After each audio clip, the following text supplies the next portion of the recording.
In the dense coastal region of Karnataka, known as Tulunadu, the night often gives way to fire and intensely rhythmic movement.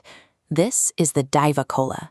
It is a highly localized ritual where a performer channels a local spirit, driven by raw, primal energy.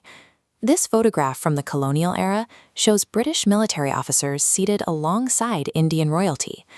When colonial observers encountered these intense local practices in the 19th century, they struggled to categorize them. Looking through their own theological lens, they recorded these complex rituals in official texts as devil worship. Today, that misunderstanding takes a different shape. Fascinated outsiders, often well-meaning, attempt to export this culture. They build temples for these specific Tulunadu spirits in major cities like Bengaluru or Mumbai. But to the locals of Tulunadu, this kind of appreciation is deeply offensive. Taking a local spirit and placing it in a distant city is a direct violation of their most ancient foundational laws. The region operates on a strict tribal philosophy. The culture is entirely bound to the soil it originated from. The people reject the urge to expand in favor of an explicit mandate to sustain what is already there. To understand why, we have to look at Daiva Aradhana. Daiva Aradhana is the traditional practice of worshipping localized deities. It began thousands of years ago in hunter-gatherer societies, where early humans worshipped raw, unpredictable natural forces like lightning and torrential rain. As the society shifted from hunting in the forests to cultivating crops, their worship shifted too. The people began to honor and revere their actual human ancestors alongside the forces of nature. This ancestor worship took on a specific sociological function. The community began elevating individuals from marginalized groups, people who had actively fought against the rigid, oppressive caste system of their time. Take the story of Koragaja. Born as Koraga Tania into a heavily oppressed community, he lived a brief life characterized by his resistance against the ruling class. After he passed, his community elevated him to deity status to honor that sacrifice. These fire-lit rituals act as a living archive, documented through performance to preserve the memory of the specific individuals who bled to protect their community. The rules keeping this culture intact were codified centuries ago by a historical figure named King Bhuta Pandya.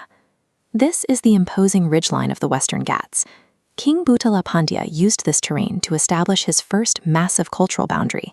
He decreed that the Daivas, the spirits, are absolutely forbidden from ever crossing these mountains. There is a sharp strategic logic to this rule. If a family travels outside the region, they cannot pack up their gods and take them along.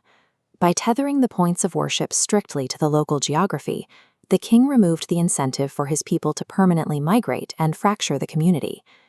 This vintage portrait reflects the society that emerged from his second major decree, Elia Katu. Elia Katu is a strict system of matrilineal inheritance, routing family lineage entirely through the women. Under this law, property and wealth do not pass from father to son. They pass to the sister, and then to her children. Centuries before modern feminist movements, this legal structure ensured that women held the primary economic power and stability within the society. A geographical lock preventing outward migration, combined with a matriarchal foundation ensuring internal stability. Together, these edicts built a resilient, self-contained society, shielded from outside ideological influence. This devotion to the local soil manifests in regional performance art, like the vibrant makeup and elaborate headdress of a Yakshagana performer. Yakshagana is a traditional all-night theater form, combining heavy dance, rhythmic music, and extemporaneous dialogue. By day, a performer might be an ordinary farm laborer or a painter with limited means. But by nightfall, adorned in elaborate dress, they transform into revered deities and mythical kings, commanding absolute respect from the entire village. These performers endure grueling, sleepless nights for almost zero financial gain. The art is driven entirely by a passion for linguistic purity and a dedication to the local culture. The same devotion fuels Huli Vesha, the regional tiger dance. Its origins trace back to the Mangala Devi temple in Mangaluru. Huli Vesha began with a sacred vow. A mother promised the goddess Mangala Devi that if her severely ill child recovered, she would paint him as a tiger and have him dance in devotion. Today, during the festivals, the children of wealthy doctors and the children of working-class auto drivers stand side by side.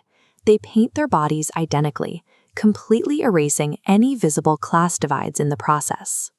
Yakshagana and Huli Vesha operate as active mechanisms designed to enforce equality and maintain a deep, localized devotion. They exist for the community, not for commercial export. There is an old mantra spoken to the Daivas in Tulunadu: "Do not dig the new, do not close the old." This image of ancient architecture rising directly out of working rice paddies shows that tribal mindset in action. It rejects the modern capitalist push for development. The goal is not to pave over the past, but to achieve total cultural and environmental sustenance. These rituals and dances perform a practical function. They act as social tools designed to enforce local equality and ensure the long-term survival of the surrounding ecosystem. In an era obsessed with endless expansion, scaling up, and commodifying culture for export, Tulunadu offers a different path. There is immense, enduring power in fiercely protecting your borders, honoring the ancestors who fought for you, and knowing exactly who you are.